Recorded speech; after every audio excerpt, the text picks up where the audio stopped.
Crisis communications is a critical aspect of protecting the reputation of an organization when something really bad happens.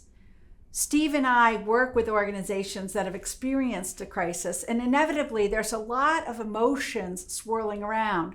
Why is it important, Steve, to have professional counsel in the time of a crisis? When a true crisis hits, Nancy, it isn't just one newspaper calling you or one TV station. The eyes of your region, possibly your entire state, are coming down on you, wanting to know why this particular event happened, what are you doing about it, and how are you dealing with whatever emotions you're dealing with. We teach you what to say, how to say it, long before the crisis hits. And we're also there to help you once it has hit.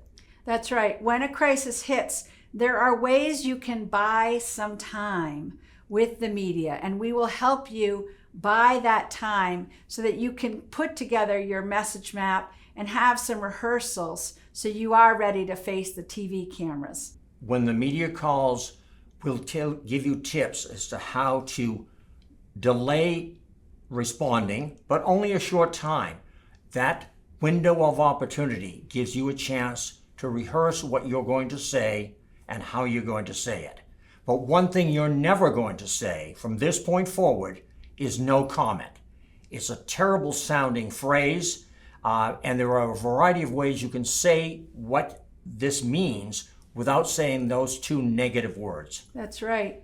And through the years, you and I actually have worked hands-on in cases of fatalities and other terrible accidents that have impacted a lot of people.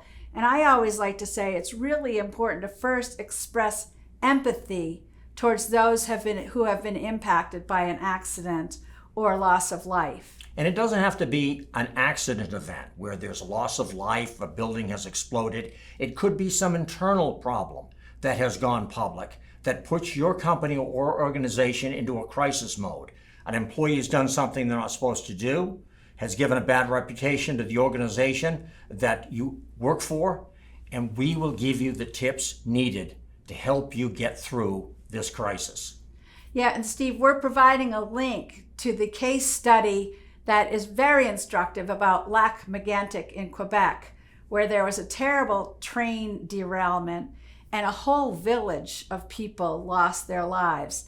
And the CEO of that company was more concerned about completing the paperwork and filing for insurance claims than getting to Lac-Mégantic to show his concern for the people of that community. And he was labeled by the media in Quebec as the most hated man in Quebec because of the poor response he did. Every time I see that video, I learn something more from it. I've seen it a dozen times, and I'll be seeing it again. Yeah, we'll link to that.